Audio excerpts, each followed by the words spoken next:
Bismillah, alhamdulillah, wassalatu wassalam ala rasoulillah. Alors, on va continuer la lecture du livre, le chapitre 6. On va reprendre le sous-titre du serment d'Al-Hudaybiya, qui s'est déroulé en 628 de l'ère chrétienne. Et avant de passer au chapitre 7, on va faire un petit point. On va faire un petit bilan sur ce qu'on a vu. Pas dans l'ensemble, mais sur des traits qui sont importants et intéressants à retenir. Assalamu alaikum wa rahmatullahi wa barakatuh. Sous-titre, le pacte de Hudaybiya, suite, chapitre 6. Mohammed alayhi salatu wassalam avait séjourné 19 ou 20 jours à El-Hudaybiya. Il donna le signal du retour à ses soldats qui, jusqu'au dernier moment, avaient conservé l'espoir secret d'une marche en avant et qui lui obéirent sans murmure, malgré leur profond désappointement. À leur arrivée à Médine, de nouvelles scènes semblables à celles dont ils venaient d'être les témoins allaient encore briser leur cœur. Cependant, à leur grande satisfaction, le prophète alayhi salatu wassalam refusa aux idolâtres de rendre des musulmanes qui s'étaient enfuis de la Mecque. Kulsoum, fille de Uqba ibn Abi Muayt, Sabia, fille d'Al-Harith, etc., une révélation lui ayant appris que les femmes ne devaient pas être comprises dans le traité. Tout comme Allah Azza wa Jal dit dans le Coran: « Ô vous qui croyez, lorsque les croyantes fuyant l'idolâtrie viendront à vous, mettez leur foi à l'épreuve. Et si vous les reconnaissez comme de sincères croyantes, ne les rendez pas aux mécréants. Il n'est pas légitime qu'elles soient à eux, et il n'est pas légitime qu'ils soient à elles, mais restituez au mari la dot qu'il leur avait donnée. » Par contre, le traité concernant les hommes fut scrupuleusement observé. Alors, Abu Basir, s'étant échappé des mains de ses persécuteurs, fut, comme Abu Jandal, remis entre les mains d'un homme de Beni Amir et d'un esclave que ceux-ci avaient envoyé à Médine pour le réclamer. Et il fut emmené par eux, sous les yeux des croyants, qui auraient préféré être engloutis par la terre et ne pas assister, impuissants, à un pareil spectacle. Seul le prophète alayhi salatu wassalam, qui voyant ce qu'il ne voyait pas, demeurait impassible et promettait à son infortuné disciple la délivrance par l'aide du Tout-Puissant. Azu el-Ulayfa, les trois hommes s'assirent pour prendre quelque repos à l'ombre d'un mur. L'homme des Beni Amir, enorgueilli par le succès de sa mission, voulut jouer au héros invincible et dégainant son sabre, le fit tournoyer en s'écriant: « Avec ce sabre, j'immolerai sans fatigue des Ansar depuis le lever du jour jusqu'à la tombée de la nuit. » « Sa lame est-elle donc si tranchante ?» lui demanda Abu Basir. « Montre-la-moi donc, ô mon frère. » Aveuglé par l'orgueil, l'homme des Beni Amir avait abandonné toute méfiance. Alors il laissa Abu Basir examiner le fil de la lame, et celui-ci la lui arracha brusquement des mains, la brandit au-dessus de la tête du mécréant, qu'il étendit, il a éliminé d'un seul coup à ses pieds. À cette vue, bouleversé par la terreur, l'esclave s'enfuit à Médine, où il implora la protection de Mohammed alayhi salatu wassalam. Au même moment, arrivait Abu Basir. Il fit agenouiller, devant la mosquée, la chamelle de sa victime, dont il s'était emparé. Puis, ceint de son sabre, il entra, et s'adressant au prophète alayhi salatu wassalam, il lui dit: « Il ne peut y avoir de blâme pour toi dans ce qui vient d'arriver, car tu avais tenu ton serment en me remettant aux mains de mes ennemis. Mais Dieu m'a délivré de leur persécution. Voici leur dépouille, prends-en le 5e qui t'est dû. » Je ne puis toucher aux dépouilles de cet ennemi sans manquer à mon serment. Emporte-les, et maintenant, va où bon te semblera. Lorsque Abu Basir lui eut fait ses adieux, le prophète alayhi salatu wassalam ajouta: « Malheur aux siens, cet homme est un brandon de guerre. Ah, s'il avait avec lui quelques compagnons aussi décidés. » Abu Basir se rendit à El-Is, près du littoral de la mer, sur la route que suivaient les caravanes des Qurayshites à destination de la Syrie. Là, il fut rejoint par Abu Jandal et 70 autres musulmans qui, ayant appris que le prophète alayhi salatu wassalam, ne pouvait être rendu responsable de ceux qui se libéraient sans son aide, s'étaient échappés des mains des idolâtres. Tous étaient aussi déterminés qu'Abu Basir. Ils s'installèrent dans ce pays, couvert d'arbustes et favorable aux embuscades, et ils s'emparèrent de tous les convois qui osaient s'y aventurer. Leur succès et l'appât du butin attirèrent à eux les Arabes des Khifar, des Aslam, des Jouaïna, qui s'islamisèrent et formèrent avec eux une armée de plus de 300 coupeurs de route. Les croyants comprirent alors les raisons de la sérénité du prophète, alayhi salatu wassalam, lorsqu'il acceptait cette clause, en apparence si défavorable, de la restitution des fugitifs. Affamés par l'arrêt de tout ravitaillement, les Qurayshites finirent par lui écrire pour le supplier de supprimer cette clause, qui leur plaisait tant au début de garder auprès de lui tous les musulmans qui s'enfuiraient de la Mecque, et de rappeler à lui Abu Basir et ses compagnons. Et lorsque Mohammed alayhi salatu wassalam leur accorda alors satisfaction, il eut le bénéfice d'accomplir un acte de générosité, et en même temps d'augmenter ses forces dans des proportions appréciables. Les résultats alors de l'expédition d'El-Hudaybiya, qui semblait si médiocre, furent donc d'une extrême importance. Dans le Coran, il lui était attribué une place presque égale à celle de Badr. En effet, au moment où les musulmans pensaient devoir attaquer la ville sacrée, aucun d'entre eux, ni parmi les Muhajirin, mais quoi, ni parmi les Ansar médinois, n'hésita à prêter le serment de fidélité. L'arbre sous lequel le prophète alayhi salatu wassalam reçut ce serment acquis, donc après sa disparition, une telle célébrité que de nombreux fidèles venaient y prier et que Omar dut l'abattre dans la crainte qu'il ne devint l'objet d'un culte entaché de fétichisme. Enfin, pour compléter ces résultats, descendirent ces versets, où Allah Azza wa Jal dit « Certes, Dieu fut satisfait des croyants lorsqu'ils prêtèrent le serment de fidélité sous l'arbre. Il connaissait le tréfonds de leur cœur. Il fit descendre sur eux la tranquillité et il les récompensa par la promesse d'une victoire prochaine et d'un immense butin. »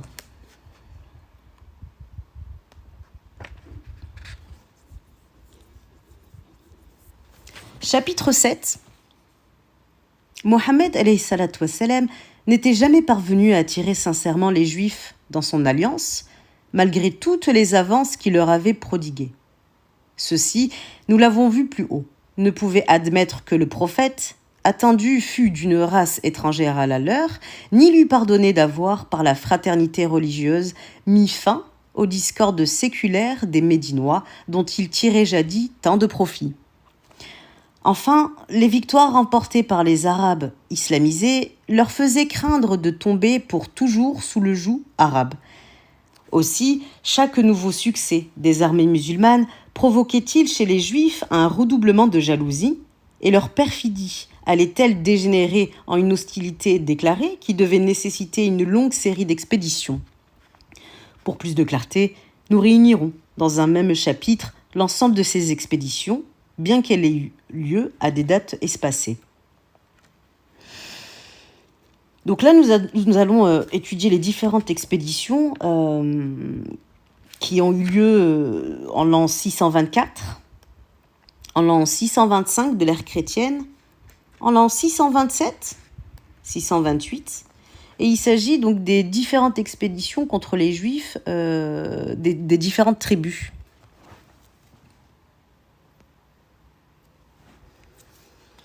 Sous-titre « Expédition contre les Juifs des Beni Qaynuqa ». Donc on est en l'an 2 de l'Hégire 624 de l'ère chrétienne. Une femme arabe, assise à la devanture du magasin d'un bijoutier juif des Beni Qaynuqa, avait été victime de la plaisanterie la plus outrageante. À l'aide d'une agrafe et sans éveiller son attention, un juif avait accroché le bas de sa robe à l'étoffe qui couvrait ses épaules de manière que, lorsqu'elle se releva, sa nudité apparut aux yeux des Juifs de la boutique, qui furent tous secoués par la plus grossière hilarité. Alors indigné, un Arabe abattit l'insulteur d'un coup de massue, Il fut éliminé à son tour par les parents de l'orfèvre. D'autres Arabes accoururent pour le venger. Une véritable bataille s'engagea sur place et le sang coula des deux côtés. Les premiers torts venant des Juifs, le prophète alayhi salatu wassalam, qui connaissait leurs sentiments irréductiblement hostiles, profita de l'occasion pour les mettre en demeure d'embrasser l'islam. D'abord, il usa de persuasion. « Vous ferez ainsi à Dieu un prêt dont vous retirerez de merveilleux bénéfices, leur dit-il. Dieu est donc bien pauvre, lui répliquèrent-ils, puisqu'il en est réduit à nous emprunter, à nous qui sommes riches. À ce blasphème, le prophète alayhi salatu wassalam les menaça d'un châtiment exemplaire, s'ils se convertissaient sur le champ. Ils haussèrent les épaules. Tu es bien fier de ta victoire sur les soldats sans valeur, lui dirent-ils. Essaye donc de t'attaquer à nous, et tu verras que nous ne ressemblons guère à tes compatriotes de la Mecque. Mohammed alayhi salatu wassalam appela à lui alors les musulmans, et abandonnant leur morgue, dès l'apparition des guerriers de Dieu, les Beni Qaynuqa s'enfuirent et se réfugièrent dans les châteaux forts qu'ils possédaient aux environs. Après une résistance de 15 jours, ils durent se rendre à sa merci. Et pour en faire un exemple qui enleva aux autres juifs la tentation de les imiter, le prophète alayhi salatu wassalam ordonna alors de leur trancher la tête. Abdallah, l'hypocrite dont ils étaient les alliés, intercéda en leur faveur auprès de Mohammed alayhi salatu wassalam, qui par 2 fois lui répondit « Laisse-moi tranquille ». Alors, posant la main sur le cœur de l'envoyé de Dieu, alayhi salatu wassalam, il le supplia en disant « Je ne puis les laisser massacrer sous mes yeux. Ce serait de ma part une trop noire ingratitude. » « Eh bien, ils sont à toi, lui dit enfin le prophète, mais leurs biens sont à nous. Les Beni Qaynuqa, sauvés par l'intervention de l'hypocrite à ce moment-là, durent s'exiler en Syrie, et leurs biens furent partagés entre les vainqueurs. Deuxième expédition. Donc on est en l'an 3 de l'Hégire, en 625 de l'ère chrétienne, puisque la première expédition que j'ai citée tout à l'heure, c'était 1 an avant.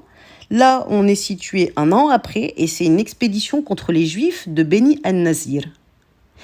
Les Juifs de Beni an-Nazir, ayant réclamé le prix du sang de 2 des leurs, disparus par les groupes de Amr ibn Umayya ad-Damri, le prophète alayhi salatu wassalam s'était rendu chez eux pour faire une enquête à ce sujet. Il leur avait donné satisfaction. Mais tandis que, après quelques compagnons, ils causaient, assis à l'ombre d'une maison, un juif, le fils de Jahash ibn Qab, monta sournoisement sur la terrasse dans le dessein d'écraser le prophète avec de grosses pierres qu'il avait préalablement disposées. Et par une inspiration du ciel, Mohammed alayhi salatu wassalam il leva la tête au moment où le fils de Jahash s'apprêtait à exécuter son forfait, et il s'écarta précipitamment du mur en entraînant ses compagnons avec lui. Aussitôt rentré à Médine, il rassembla des guerriers, avec lesquels il se mit en route pour châtier les auteurs de cette trahison. Leur coup manqué, les Beni an-Nazir s'étaient enfermés dans leur château fort. Après 6 jours de résistance, ils durent imiter les Beni Qaynuqa et se rendre en implorant la clémence du vainqueur. Alors à ce moment-là, ils obtinrent la vie sauve et le droit, pour chacun d'eux, d'emporter de leur grande richesse la charge d'un chameau. Troisième expédition, sur la 4e, expédition contre les Juifs des Beni Qurayza. Donc là, on est en 627 de l'ère chrétienne. On a vu que l'expédition précédente, c'était 2 ans avant. Et là, on est en l'an 227 de l'ère chrétienne. Ça veut dire 5e année de l'Hégire. Donc les confédérés, s'étant dispersés à la suite de leur échec dans la guerre du Fossé, que je rappelle, la guerre du Fossé qui a eu lieu en 627, qu'on appelle également la bataille des tranchées ou la bataille des coalisés, les musulmans avaient déposé les armes. Un jour, qu'ils se livraient à la sieste, afin de se remettre des veilles et des fatigues endurées pendant le siège, ils furent tout à coup réveillés par la voix du muezzin, qui criait, sur l'ordre du prophète, alayhi salatu wassalam, que ceux qui entendent et obéissent s'abstiennent aujourd'hui de réciter la prière d'Al-Asr. donc la prière de l'après-midi, si ce n'est chez les Beni Qurayza. Mohammed alayhi salatu wassalam avait, en effet, jugé que la trahison des Beni Qurayza, reniant son alliance pour se joindre à ses ennemis, méritait un châtiment immédiat. Le jour même, il campa avec ses troupes au puits d'Ana, en face de leur citadelle, et après 25 jours de blocus, il les obligea à capituler. Les Haus, dont les Beni Qurayza avaient longtemps été les alliés, eux, ils supplièrent le prophète, alayhi salatu wassalam, de leur faire grâce de la vie, comme au Qaynuqa, ils avaient fait. Estimant donc que la trahison des Beni Qurayza était beaucoup plus grave, le prophète, alayhi salatu wassalam, était peu disposé à se laisser fléchir. Enfin, prenant un moyen terme, il leur dit « Ne consentiriez-vous pas, ô assemblée des Haus, à ce que l'un de vous devint l'arbitre du sort de vos alliés ?»« Oui, leur répondirent-ils. « Oui, nous y consentrions. » Alors dans ce cas, remettons leur sort entre les mains de l'un de vos chefs, Saad ibn Mu'at. Or, Saad ibn Mu'at avait été très grièvement blessé pendant la guerre du fossé par une flèche qui lui avait ouvert l'artère du bras, et il suppliait Dieu de lui permettre de vivre assez longtemps pour punir les Beni Qurayza de leur félonie. Saad, corpulent et trop faible pour se mouvoir, fut placé sur un âne, appuyé contre des coussins, soutenu par 2 fidèles et amené devant l'assemblée des Muhajirin et des Ansar, qui se levèrent en son honneur en lui disant « Le prophète t'a délégué pour décider du sort de tes alliés. Me jurez-vous par Dieu que ma décision sera exécutée ? Oui, nous le jurons. Eh bien, je décide que les hommes seront éliminés, que leurs biens seront partagés, que leurs femmes et leurs enfants seront réduits en servitude. » D'accord, c'est la volonté de Dieu qui t'a inspiré cette décision, conclut Mohammed alayhi salatu wassalam. Et à ce moment-là, donc, 700 juifs payèrent de leur vie leur inexcusable trahison. Saad avait réalisé le souhait qui le rattachait à l'existence. Sa blessure se rouvrit, laissant échapper les dernières gouttes de son sang. Dernière expédition contre les Juifs de Khaybar. Année 628 de l'ère chrétienne, donc on est en l'an 6 de l'Hégire à ce moment-là. Quelque graves qu'eussent été ces défaites, elles n'avaient pas porté un coup définitif à la puissance des Juifs en Arabie. À 96 000 environ au nord de Médine, ils possédaient encore le pays de Khaybar, beaucoup plus important et plus riche que ceux qu'ils avaient perdus. De nombreux Juifs, chassés des environs de Médine, s'y étaient réfugiés, avivant par leur soif de vengeance la haine que les habitants ressentaient déjà à l'égard de l'islam. Les Juifs de Khaybar, se croyant à l'abri de toute attaque de la part des musulmans, ne laissaient échapper aucune occasion de leur nuire, et ils avaient trouvé, dans l'imitation du procédé employé par Mohammed alayhi salatu wassalam contre les Mécois, un excellent moyen pour satisfaire leur rancune. La contrée s'étendant entre Khaybar et la mer était habitée par la grande tribu des Khatafan, leurs alliés, et ils s'étaient concertés avec eux pour couper la route à toutes les caravanes musulmanes qui sortaient de Médine, dans la direction de la Syrie. Le préjudice que causait cette tactique avait maintes fois suscité chez le prophète alayhi salatu wassalam l'idée d'une expédition contre les Juifs de Khaybar, mais il était trop préoccupé du côté de la Mecque pour y donner suite. Au retour d'El Hudaybiya, la trêve de 10 ans conclut avec les Qurayshites le délivrant de tout souci en ce qui les concernait et la révélation qu'il reçut à ce moment. Allah Azza wa Jal a dit « Il les récompensa par la promesse d'une victoire prochaine et d'un immense butin. » Lui paraissant ne pouvoir s'appliquer qu'à Khaybar, il n'eut plus d'hésitation et il décida la marche sur cette dernière forteresse des Juifs en Arabie. Les Khatafan, secrètement prévenus par Abdallah, donc Abdallah l'hypocrite, accoururent au secours des Juifs, leurs alliés. Mais en arrivant à la vallée, Ils aperçurent les troupes musulmanes qui les y avaient devancés et qui leur coupaient ainsi le chemin de Khaybar. Comme ils s'arrêtaient désagréablement surpris, ils entendirent des rumeurs derrière eux, du côté de leur tente. Ils s'imaginèrent qu'une partie des musulmans s'était détournée pour les assaillir et en toute hâte, ils revinrent sur leurs pas. La palmeraie de Khaybar, s'étalant entre les falaises noires de la Hara, donc le terrain volcanique, comme un lac d'émeraude d'où émergeaient des îlots rocheux, couronnés de citadelles, apparut tout à coup à la sortie d'un ravin, et le prophète alayhi salatu wassalam invoqua pour s'en emparer le Tout-Puissant. Mais la nuit étant venue, il remit l'attaque au lendemain. Au premier rayon de l'aurore, dorant les aigrettes des dattiers, les cultivateurs de Khaybar étaient sortis de leur château fort pour se rendre dans les jardins, portant leurs pelles, leurs pioches et leurs paniers suspendus à leur épaule. Subitement, ils se trouvèrent en présence de l'armée des croyants qui débouchait de la Hara et dont les lances et les épées reflétaient avec de sanglantes étincelles les feux du soleil levant. « Mohammed et son armée !» s'écrièrent-ils, et jetant les pioches, pelles et paniers, ils s'enfuirent de toute la vitesse de leurs jambes. « Dieu est le plus grand ! Allahu Akbar !» proclama le prophète alayhi salatu wassalam. « Khaybar sera détruit. Quand nous descendons sur le terrible d'une nation, son réveil est terrible.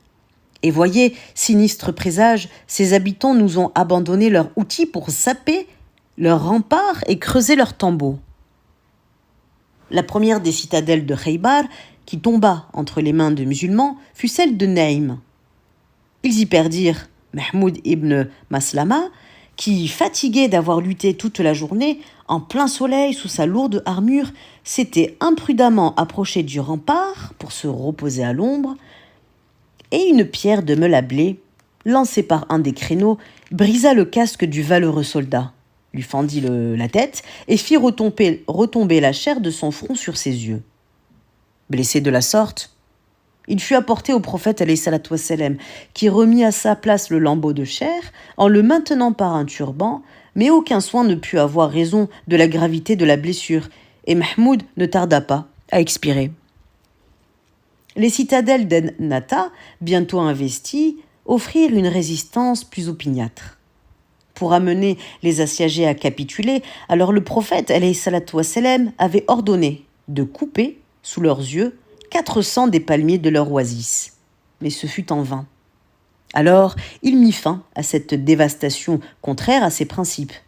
Il a dit en effet, « Parmi les arbres, il en est un qui est béni comme le musulman, c'est le palmier. »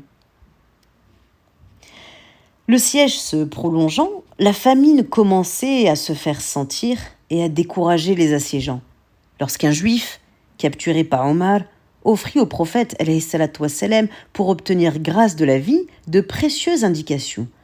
Dans les souterrains d'une des citadelles d'Annata, celle d'Assab, étaient emmagasinés des engins de guerre de toutes sortes, donc des béliers, des catapultes, des armures, des boucliers, des piques. Il y avait beaucoup de choses, il y avait des lances, des épées, pour les sièges et pour les combats. Cette citadelle ne possédait alors qu'une faible garnison, et le prisonnier juif se faisait fort d'y introduire les musulmans par un chemin secret connu de lui seul. Mohammed alayhi salatu wassalam, ayant accepté cette proposition, s'empara sans difficulté d'Assab et grâce aux engins qu'il y trouva et avec lesquels il sapa les remparts, il enleva successivement toutes les autres forteresses de Ennata qui contenaient des vivres à profusion. Pendant l'assaut de l'un de ces forts, le poète Amir ibn al-Aqwa, poursuivant un ennemi, lui porta un coup de sabre furieux, visant le jarret pour l'arrêter dans sa fuite. Mais la lame trop courte frappa dans le vide et, emportée par l'élan, elle revint sur Amir et s'enfonça dans son genou, provoquant une telle perte de sang qu'il ne tarda pas à rendre l'âme, s'étant ainsi sacrifié de sa propre main en combattant pour Dieu. Restait alors la plus importante des citadelles de Khaybar, celle d'Al-Qamus, où s'était réfugié Kinana, prince de Beni en-Nazir, et que défendait Marab, l'illustre guerrier.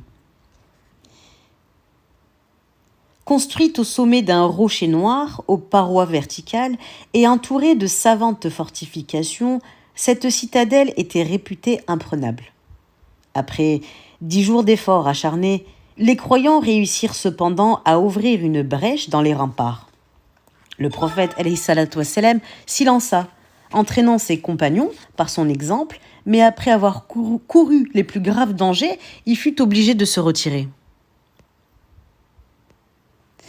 Une violente névralgie l'ayant contraint pendant 2 jours au repos, il remit l'étendard à Abu Bakr, radiallahu anhu, qui s'élança à l'assaut sur la brèche avec le plus ardent courage, mais qui dut finalement battre aussi en retraite.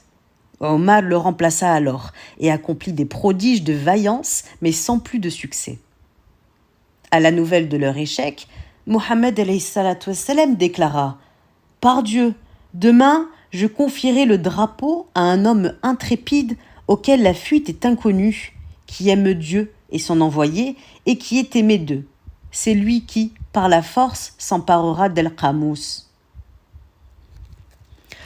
Le lendemain, tous les compagnons groupés près du prophète alayhi salatu wassalam étaient anxieux. Ils étaient tous anxieux d'apprendre auquel d'entre eux il allait confier un pareil honneur.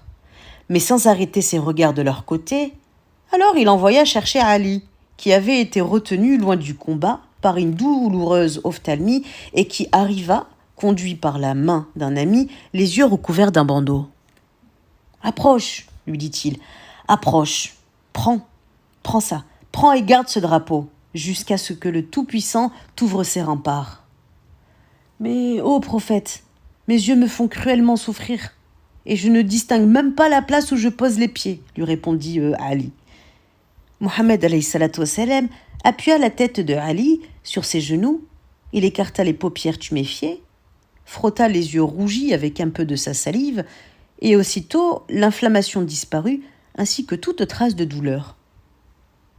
Il revêtit ensuite Ali de sa propre cuirasse de fer et l'arma de son propre glaive, célèbre sous le nom de Zu el-Fiqar. Ali se dirigea vers la forteresse, planta au pied du rempart l'étendard blanc sur lequel se détachait, en lettres noires, la profession de foi de l'islam, et se prépara à escalader la brèche.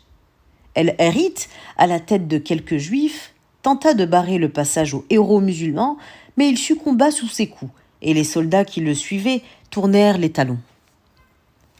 Alors s'avança le frère d'El-Harith, le fameux Marab, avide de vengeance. Avec sa taille gigantesque, sa double armure, ses 2 épées, sa lance à 3 dents, son épais turban, son casque sur lequel étincelait une gemme de la grosseur d'un œuf, les yeux brillants eux-mêmes comme 2 escarboucles. Marab produisait un effet terrifiant. Gonflé d'orgueil, il déclama en s'avançant sur la brèche. « Tout le pays de Khaybar connaît ma valeur lorsque la guerre flamboie. Tantôt je perce avec ma lance et tantôt je tranche avec mon cimeterre. Existe-t-il au monde un champion qui ose se mesurer à moi ?» Sans se laisser émouvoir par cette forfanterie, Ali se présenta pour relever le défi et dit « Ce sera moi que ma mère surnomma Ed-Daera, le lionceau, en souvenir de mon père, appelé le lion.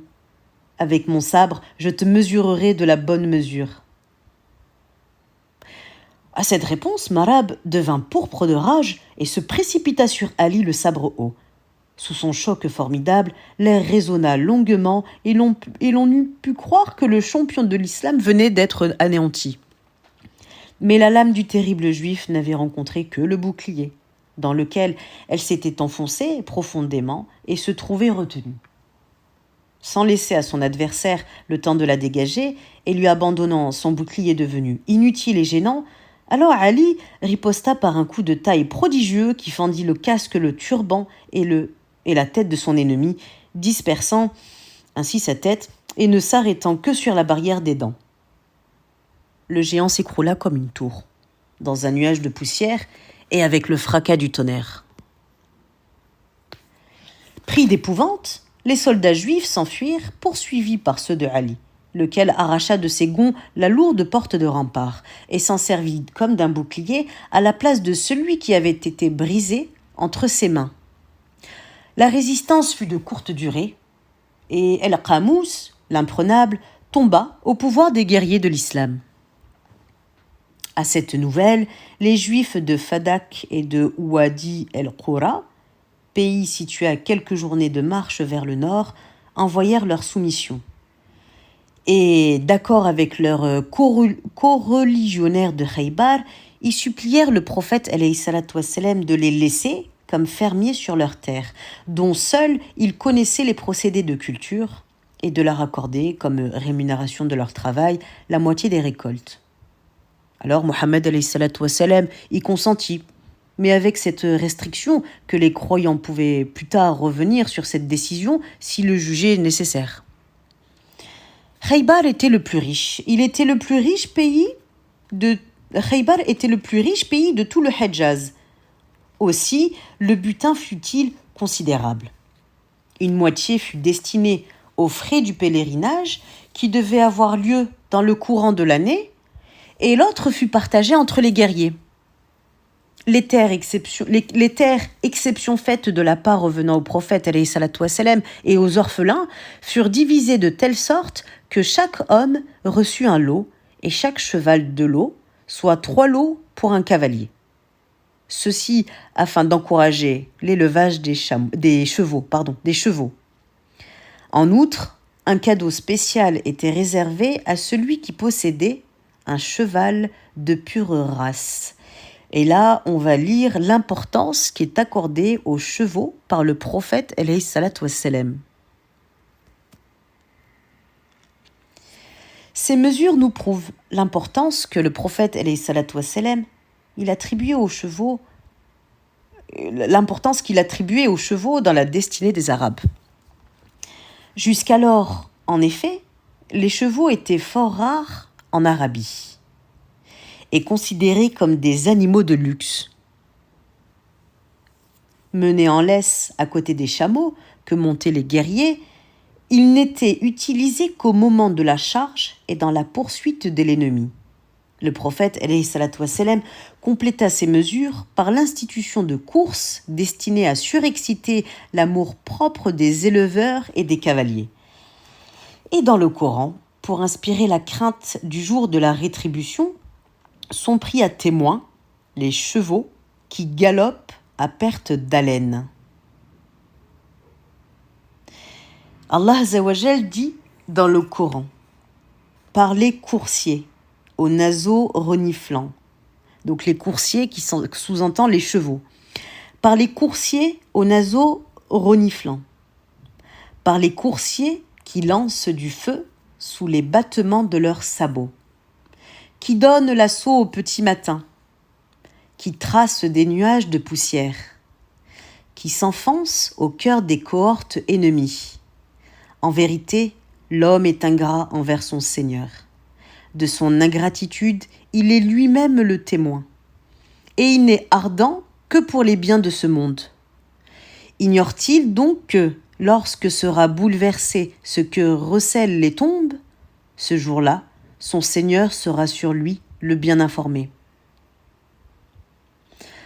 La pâle traduction est malheureusement impuissante à rendre le rythme vertigineux et les assonances allaitantes, galopantes, hennissantes, pour ainsi dire, des premiers versets de cette sourate.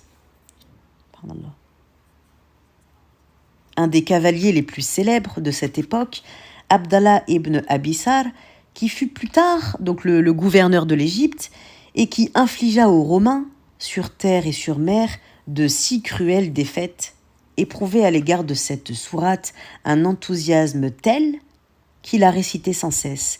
Il a récité sans cesse et qu'au moment de mourir, il la récita encore. Grâce à la vigoureuse impulsion qu'imprima le prophète alayhi salatu wassalam à l'élevage, il ne tarda pas à se former, en Arabie, cette race pure de chevaux qui n'a pas de rival au monde. Sous-titre : La brebis empoisonnée. Lorsque, après le coucher du soleil, il lui récitait la prière du Maghrib, donc la prière du coucher du soleil, le prophète alayhi salatu wassalam rentra au campement. Il rentra au campement et il trouva assise auprès de sa tante la juive Zaynab, donc la fille d'El Harith, et l'épouse, donc c'est l'épouse de Salam ibn Mishkam, qui l'attendait, lui apportant en présent une brebis embrochée sur un épieu et rôtie sur un feu de bois aromatique du désert. Il remercia cette femme, et lorsqu'elle se fut retirée, il invita ses compagnons à partager avec lui ce rôti à la peau croquante et dorée.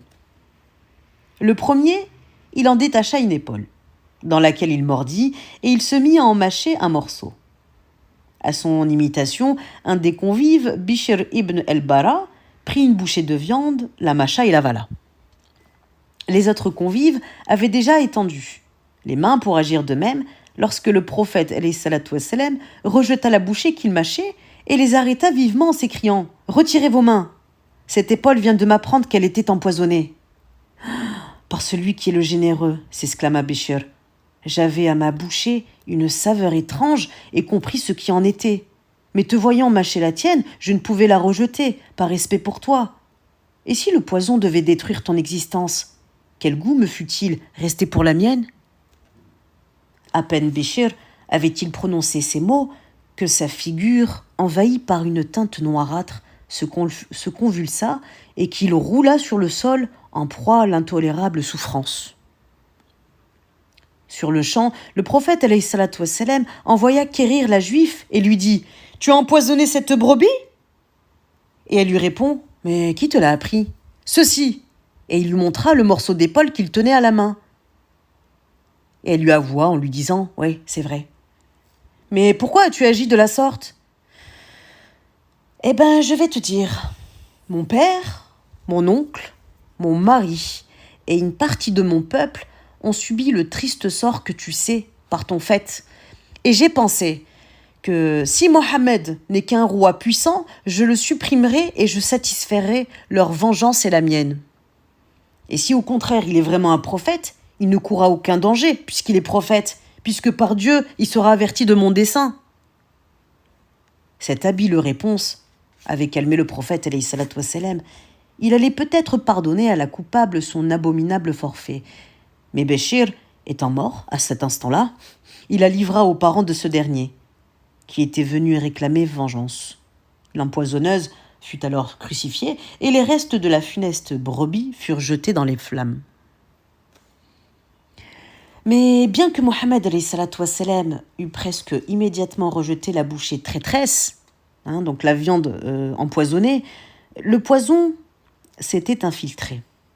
Ce poison s'était infiltré jusque dans ses entrailles et jamais il ne se remit complètement de ses pernicieux effets. Donc le prophète alayhi salatu wassalam venait d'être empoisonné. Lors de sa dernière maladie, 3 ans plus tard, la sœur de Béchir, étant entrée pour prendre de ses nouvelles, et dit « La veine de mon cœur a été déchirée par la nourriture que j'ai mangée en même temps que ton frère à Khaybar. » Sous-titre Umratu al-Qada ou accomplissement de la visite pieuse. En 629 de l'ère chrétienne, en 7 de l'Hégire. Au moment où l'expédition revenait de Khaybar, chargée de dépouilles, les derniers émigrants d'Abyssinie arrivaient à Médine. Ils arrivaient à Médine et parmi eux, Jafar, le fils d'Abu Talib, et frère de Ali.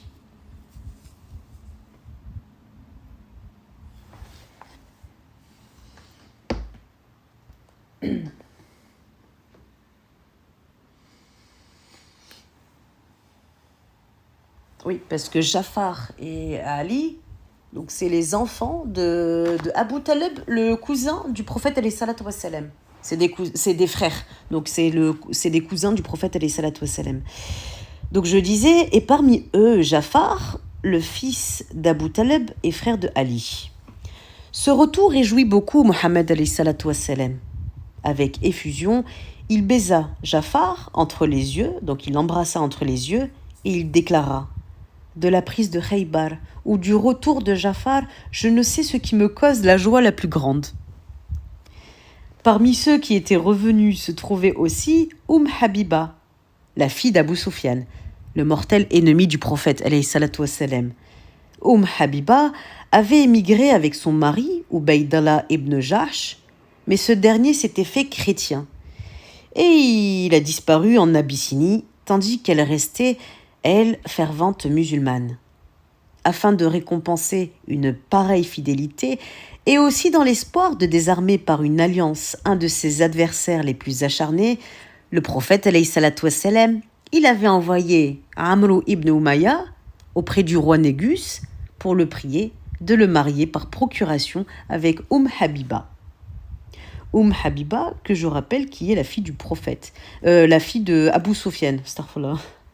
Habiba, qui est la fille d'Abu Sufyan, donc le prophète, alayhi salatu wassalam, se maria avec Habiba, la fille d'Abu Sufyan.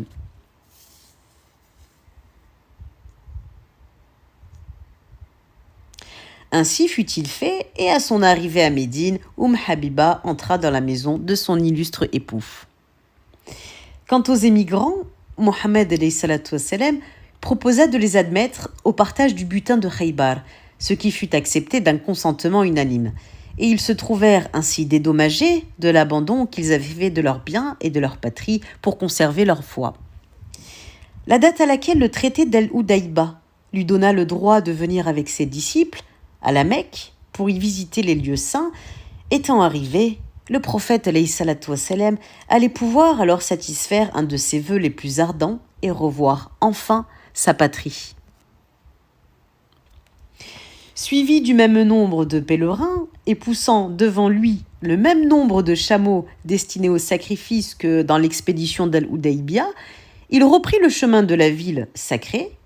Dans la vallée de Yajouj, il fit déposer une grande quantité d'armes qu'il avait emportées par précaution et qu'il laissa sous la garde de 200 hommes. 200 hommes commandés par Aus ibn Khuli, en déclarant « Nous ne pénétrons dans le territoire sacré qu'avec les armes du voyageur, c'est-à-dire avec nos épées dans leurs fourreaux, ainsi que nous l'avons juré. Mais si dans les regards des Koraïchites idolâtres, nous surprenons le moindre signe de trahison, nos autres armes ne seront pas éloignées. » Puis il continua sa route, et plein de recueillement, il gravit alors la colline de Kouda pour descendre la vallée près du cimetière d'El Hajoun, où reposait sa chère Khadija radiallahu anha, lorsqu'il aperçut les premières maisons de la Mecque. Une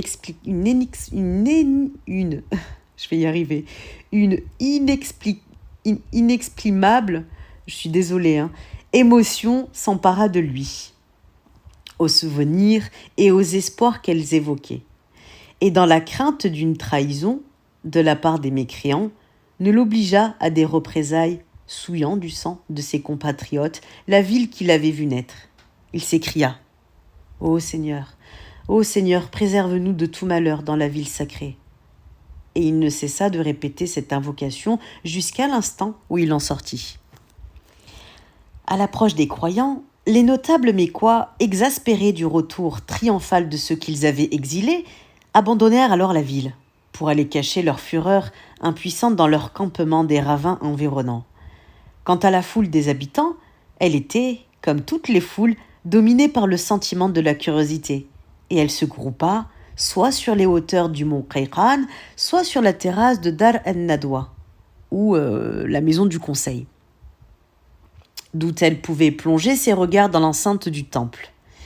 Au milieu de ces bavardages dominait l'espoir que, anémié par les étés tourides et les pernicieuses fièvres de Médine, le prophète alayhi salatu wassalam et les siens arrivaient dans un état complet d'épuisement. Prévenu par l'inspiration divine, Mohammed alayhi salatu wassalam avertit ses compagnons par ces mots. Dieu sera miséricordieux à l'égard de ceux qui, par leur maintien, manifesteront aujourd'hui la vigueur de leur corps. Sauf le menu peuple réunis sur la terrasse de Dar al-Nadwa, la cité était entièrement vide.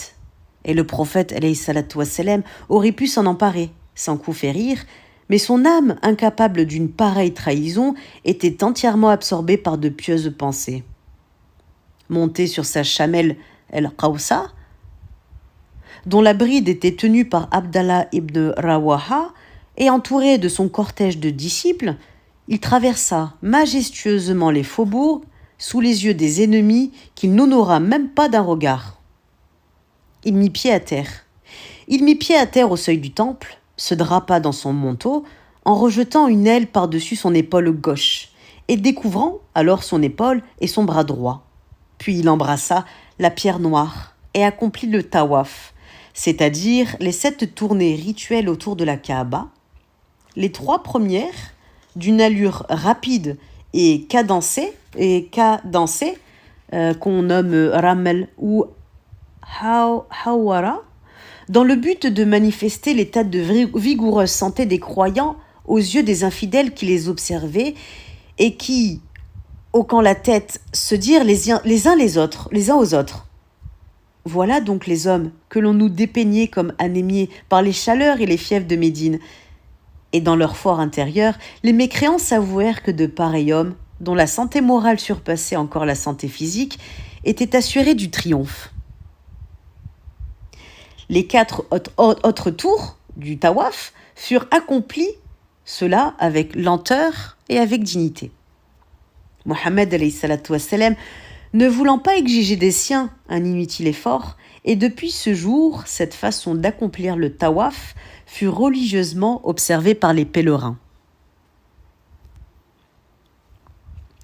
Le prophète alayhi salatu wassalam ordonna ensuite à Bilal d'appeler les fidèles à la prière, et les idolâtres, en entendant la voix retentissante de la franchie noire, répercutée par les échos de la vallée, éprouvèrent un tel dépit qu'ils envièrent le sort de leur mort illustre, Abu Jahal et Abu Lahab, que la terre de la tombe empêchait d'entendre cet appel.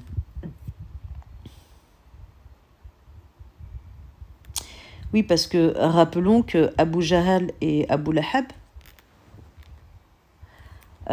ils sont morts non-croyants.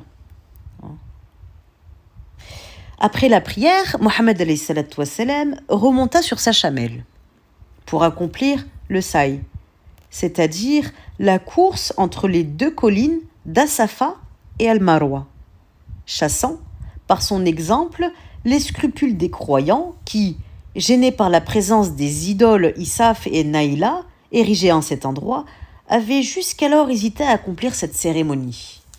Et dans l'accomplissement de tous ces rites institués par Abraham alayhi wa sallam, et perpétués par les Arabes, le prophète alayhi salatu wa sallam poursuivait un but nationaliste et politique qu'il désirait associer à son but religieux. S'il embrassait la pierre noire, ce n'était nullement dans un sentiment d'adoration superstitieux qui eût été en trop flagrante contradiction avec tous les principes du Coran.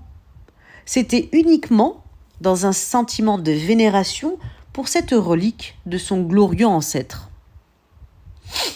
Ibn Abi Shayba a dit, d'après Issa ibn Talha, s'adressant à la pierre noire, le prophète alayhi salatu wassalam déclara: certes, je sais que tu n'es qu'une pierre, sans pouvoir de nuire, sans pouvoir ni de servir.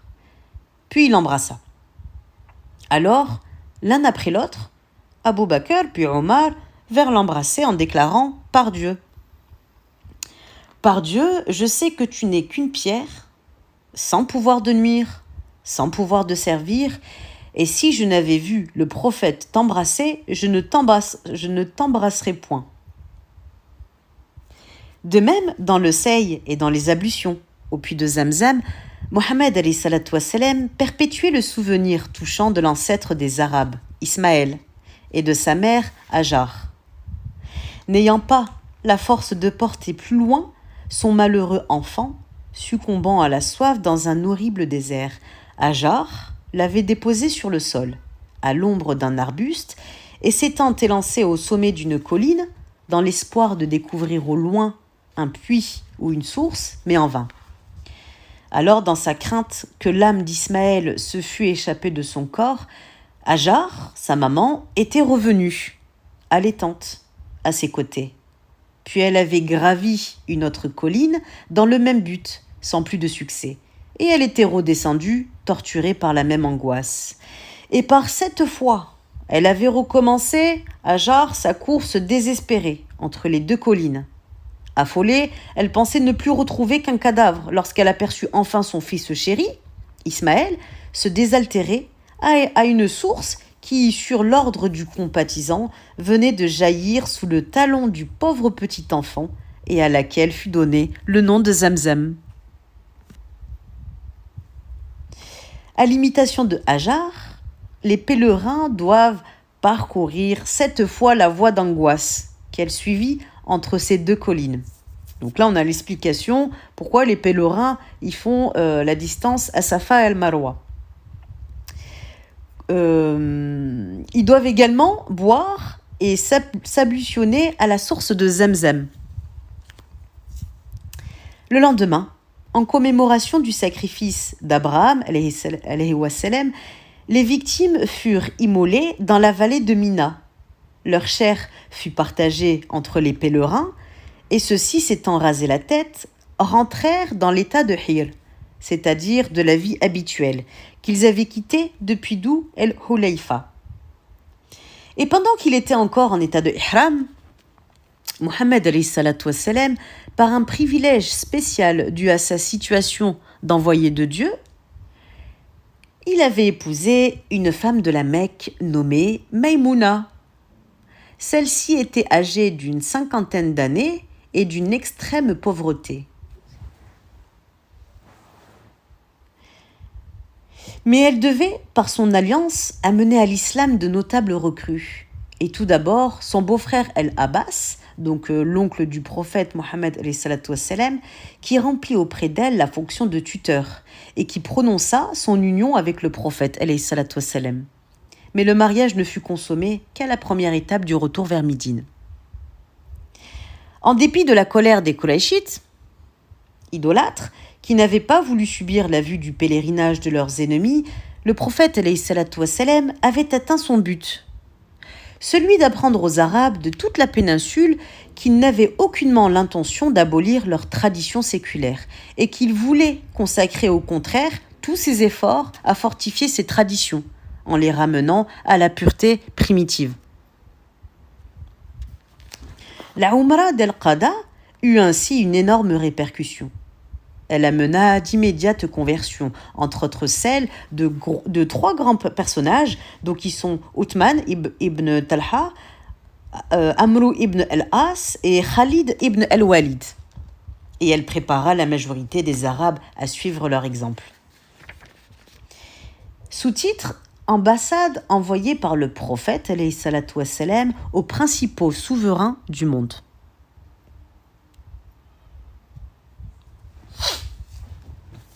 La défaite définitive des Juifs, ayant assuré au prophète alayhi salatu wassalam une grande partie de l'Arabie, le reste de la péninsule devait fatalement tomber, sous peu, au pouvoir de l'islam. Alors, Mohammed alayhi salatu wassalam tourna ses regards vers les empires voisins. Dieu remplissant l'univers de sa présence, l'islam, qui comptait déjà dans son sein des disciples de toutes les origines, ne devait pas être restreint au seul pays des Arabes. Il devait alors s'étendre au monde tout entier. Il est dit dans le Coran, Allah Azza wa Jal dit,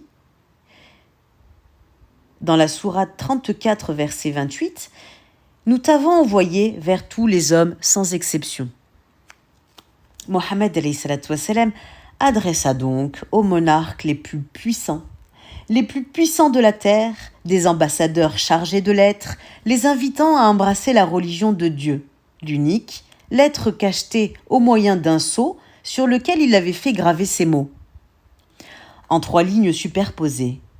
Dieu, l'envoyé, Mohammed.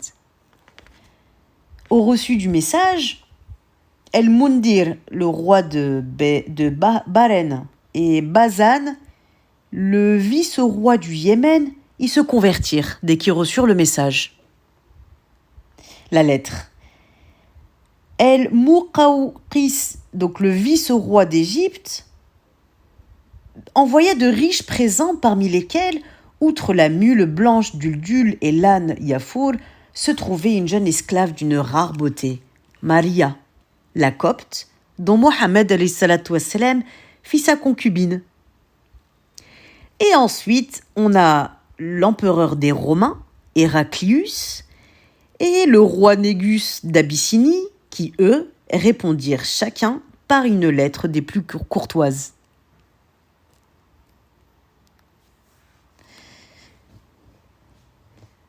Khosroès, lui, donc c'est le roi de Perse, ayant juré de punir le prophète de son audace, fut immédiatement châtié par le Tout-Puissant. Son fils Siroès l'assassina et prit sa place sur le trône. El-Harith ibn Abi Shimir vit son royaume déchiré comme il avait déchiré la lettre qui lui avait été remise par l'envoyé de Dieu, le prophète Un seul des ambassadeurs, El-Harith ibn Umayr, lui fut reçu d'indigne façon, puis traîtreusement assassiné près de Karak, dans le Balqa, sur l'ordre de Chouhaybil el-Razani, le gouverneur de ce pays sous la domination romaine. On va faire une petite pause, je reprends dans quelques minutes, Inch'Allah.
ونسعى ونعمل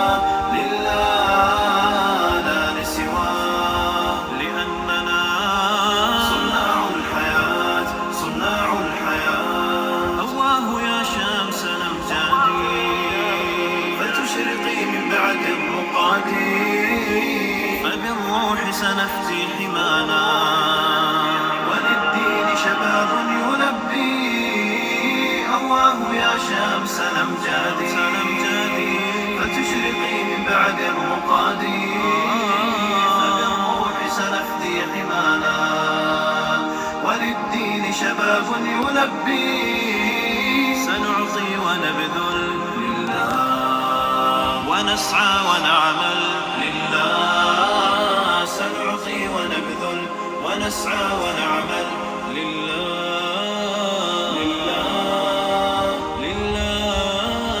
لا لسواه لله لا لسواه لأننا صناع الحياة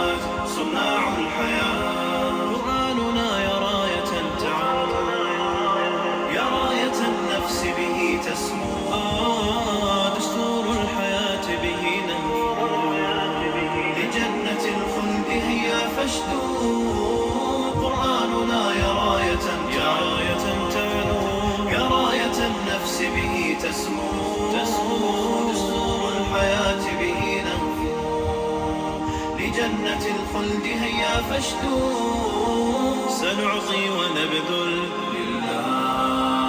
ونسعى ونعمل لله سنعطي ونبذل ونسعى ونعمل لله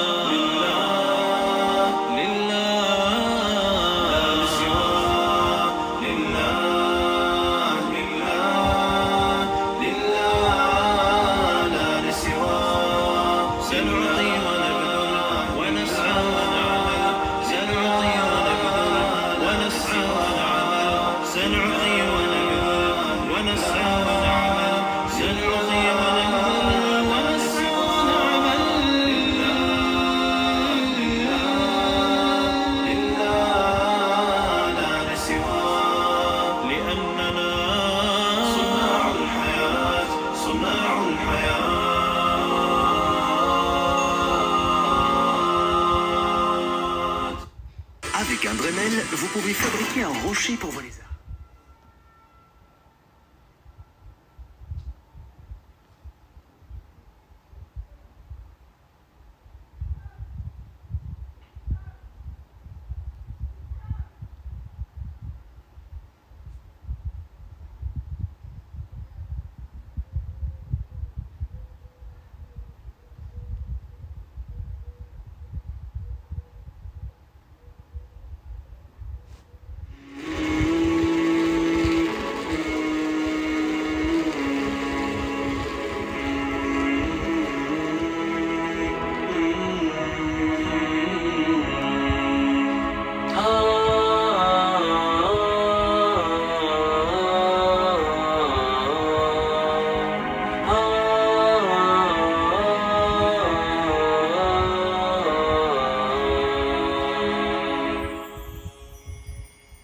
هنا مروا وكانوا قدوة للناس هنا مروا وكانوا قادة أطهار هنا مروا وكانوا قدوة للناس هنا مروا وكانوا قادة أطهار فيهم رقة الإحساس فيهم جذوة الأحرار فيهم رقة الإحساس فيهم جذوة الأحرار وفيهم جذوة الأحرار هنا خطاهم في الدجى نبراس هنا عطاهم طيب الآثار وكانوا بين كل الناس هم السادات والأخيار وكانوا بين كل الناس هم السادات والأخيار هم السادات والأخيار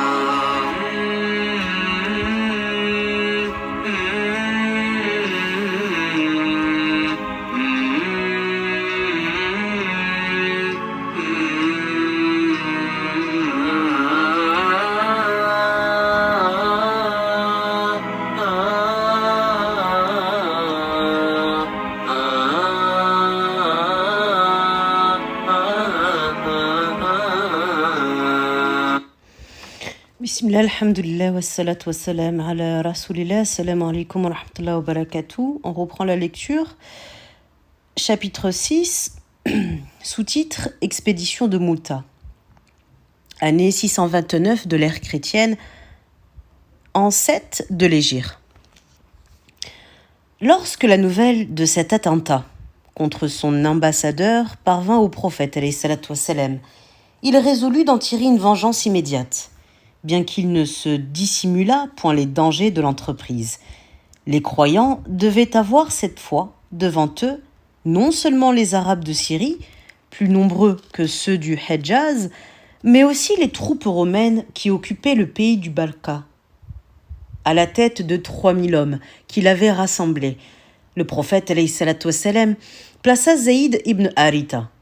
Mais prévoyant que, dans cette lutte inégale, l'armée pourrait perdre son chef, il désigna d'avance pour lui succéder Jafar, donc le fils d'Abu Taleb, l'oncle du prophète, et s'il arrivait malheur à Jafar, le fils d'Abu Taleb, Abdallah ibn Waraha. Enfin, à défaut de ce dernier, il laissait aux soldats le soin de choisir eux-mêmes un chef. À ce conseil assistait un juif qui émit cette observation. « Oh, Abu al-Qasim !» Donc c'était le surnom de Mohammed alayhi salatu wassalam. « Oh, Abu al-Qasim, si vraiment tu es prophète, tous ceux que tu viens de désigner sont irrémédiablement perdus. Quand nos prophètes d'Israël avaient avoir mis un général à la tête de leur armée, ajoutez « Et s'il est tué ? Et s'il est éliminé ?»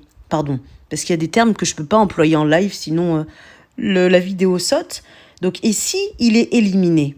Nommez un tel à sa place. C'est qu'infailliblement, il devait être éliminé. Puis se tournant vers Zaïd, il dit « Je te jure que si Mohammed est véritablement un prophète, tu ne reviendras point de cette expédition. » Et Zaïd répondit simplement. Il répondit « Je te jure que Mohammed c'est le prophète de Dieu. » Alors l'apôtre attacha l'étendard blanc au fer d'une lance et le remit à Zaïd. Plein de funestes pressentiments, il accompagna les troupes jusqu'à Taniyat el-Wada, ou le col des adieux. Là, il s'arrêta et leur fit ces dernières recommandations. Demeurez toujours dans la crainte de Dieu et combattez en son nom. Éliminez ces ennemis qui sont les vôtres, mais laissez en paix les hommes qui vivent retirés dans les monastères. Épargnez les femmes, épargnez les enfants et épargnez les aveugles. Ne détruisez pas les monuments, ne coupez pas les arbres. Et lorsque vous aurez tiré vengeance de l'élimination d'El-Harith ibn Umayr, rappelez à l'islam les tribus arabes de la Syrie. Shurabil, inquiet des conséquences de son lâche attentat, avait fait appel à tous les Arabes des environs. Les Beni Bahra, les Beni Lachem, les Joudam, les Belil, et il avait prévenu Théodore. Théodore, qui était le lieutenant d'Héraclius, le roi, qui lui avait envoyé toutes les troupes romaines occupant alors la contrée. Jourabil avait ainsi réuni une armée de près de 100 000 hommes, avant que les troupes musulmanes fussent arrivées à Ma'an. Et lorsqu'ils se trouvèrent en face de forces aussi redoutables, les croyants restèrent pendant 2 jours et 2 nuits à se consulter, et certains proposèrent d'envoyer un messager au prophète alayhi salatu wassalam, qui déciderait s'il devait revenir ou combattre et qui peut-être leur enverrait des renforts. Mais Abdallah ibn Waraha leva le courage des croyants par ces paroles. « Ô compagnons, ce que vous semblez redouter, n'est-ce pas ce que vous êtes venus chercher? Le martyr dans le combat pour la cause de Dieu, ce n'est pas sur le nombre que nous comptons pour obtenir la victoire, mais c'est sur la foi dont Dieu nous gratifia. » « Tu dis vrai, s'écrièrent-ils, et sans plus hésiter, ils s'avancèrent au-devant de l'ennemi qu'ils rencontrèrent à Mouta, petit village situé au sud du château fort de Karak.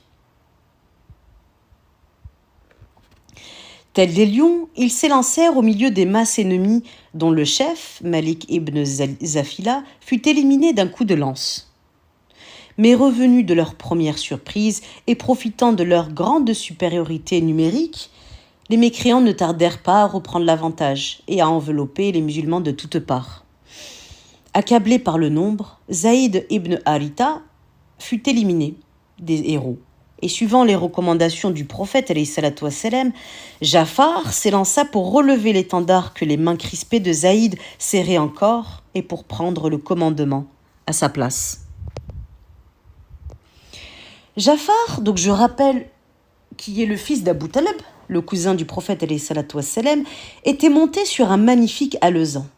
Mais, voyant la gravité de la situation, il mit pied à terre et arracha les jarrets de sa monture afin que, s'il succombait, elle ne pût être prise par l'ennemi et utilisée contre l'islam. Par son exemple, il entraîna les croyants dans une charge enthousiaste, brandissant l'étendard islamique qui déploya fièrement ses ailes au-dessus de leur tête. Mais bientôt, tel un aigle blessé dans son vol, l'étendard s'abattit. La main qui le portait venait d'être fauchée d'un coup de cimeterre. Un cimeterre, c'est un sabre. Jafar ramassa le drapeau et le prit de la main gauche lorsqu'un nouveau coup de cimeterre faucha son poignet gauche. Alors Jafar se baissa. Il saisit le drapeau entre les moignons de ses bras, le redressa en tenant la hampe pressée contre sa poitrine et, sublime d'héroïsme, continua à charger l'ennemi jusqu'au moment où il tomba, lui-même criblé de 90 blessures. Abdallah ibn Waraha lui succéda et ne tarda pas à partager son sort. Les musulmans, assaillis de toutes parts, ayant vu succomber leur chef, pliaient et commençaient à s'enfuir en désordre. Arqam ibn Amir les arrêta en leur criant « Ô compagnons, il vaut mieux être frappé dans la poitrine que dans le dos !» Et relevant l'étendard, il le remit à Khalid ibn al-Walid, qui d'abord le refusa en disant « Tu as plus droit à cet honneur que moi, car tu étais à Badr. » Mais Arqam ayant insisté, Khalid le prit. Par sa fougueuse énergie, il ramena la confiance dans les cœurs des croyants, honteux de leur défaillance momentanée et vaillant soldat autant que stratagème habile, il parvint, avec l'aide de Dieu, à dégager les troupes musulmanes et à rétablir le combat de telle façon que les mécréants ne purent s'attribuer la victoire. Le lendemain, à la pointe du jour, afin de ne pas laisser à l'ennemi le temps de se remettre de son insuccès, il attaqua le premier. Et pour le tromper sur la faiblesse numérique de ses propres troupes, il eut recours au stratagème suivant. Par de rapides évolutions des diverses fractions de son armée, il faisait passer l'arrière-garde à l'avant-garde et réciproquement, de telle sorte que les ennemis, voyant incessamment arriver devant eux de nouveaux adversaires, s'imaginèrent que pendant la nuit, les musulmans avaient reçu d'importants renforts. L'assurance des mécréants, principalement basée sur leur nombre, les abandonna, et pris d'une terreur indescriptible, ils se débandèrent, poursuivis par les croyants qui en firent un affreux carnage. Dans cette mémorable journée, Khalid eut 9 sabres brisés entre ses mains. Par une inspiration divine, le prophète alayhi salatu wassalam avait appris les épreuves de son armée. Après la prière en commun, il monta en chair, les yeux baignés de larmes, et par 3 fois, il s'écria « La porte du bien, apprenez que Zaïd est tombé en martyr, implorez la miséricorde de Dieu pour lui. » Puis Jafar et Abdallah sont tombés en martyr aussi, implorez la miséricorde de Dieu pour eux. Alors l'étendard a été relevé par Khalid ibn al-Wadil, qui est un glaive d'entre les glaives de Dieu, et le Tout-Puissant lui a accordé la victoire. Mohammed alayhi salatu wassalam se rendit ensuite chez Asma, la fille de Umays, qui est donc la femme de Jafar, et se pencha sur ses enfants en les respirant, tandis que de ses paupières s'échappaient des pleurs qui roulaient en perles sur sa barbe. « Ô prophète, lui demanda Asma, quelle est la cause de tes larmes ? Aurais-tu reçu des nouvelles de Jafar et de ses compagnons ?» Il lui répondit « Oui, ils viennent de mourir. » La malheureuse s'effondra en poussant des gémissements de désespoir. Et attirées par ses cris, les autres femmes l'imitèrent, et la maison tout entière retentit de lugubres lamentations.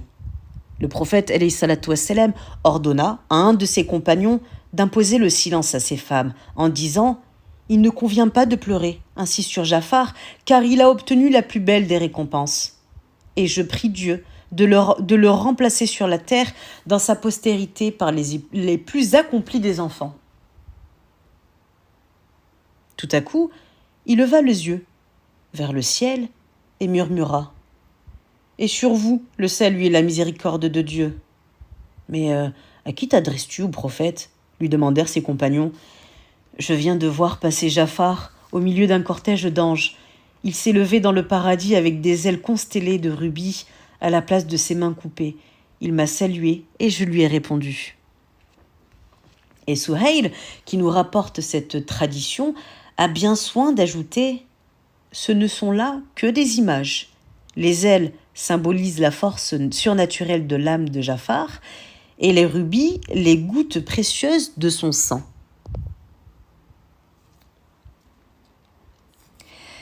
Au milieu du deuil de Médine, le prophète alayhi salatu wassalam fit préparer le repas des funérailles destiné aux familles des martyrs. Car, pour ceux dont l'âme est dans la tristesse, il est pénible de songer à la préparation de la nourriture du corps. Lorsque fut proche le retour de l'armée, toute la population de la ville, grands et petits, se porta à son rencontre. Le prophète alayhi salatu wassalam ordonna aux cavaliers de prendre les enfants avec eux, sur leur monture, et de son côté, il enleva le fils de Jafar entre ses bras pour l'installer devant lui sur sa selle. Les soldats à leur arrivée confirmèrent l'élimination de leur chef et les gens de Médine. Estimant que ceux-ci n'avaient pas été suffisamment vengés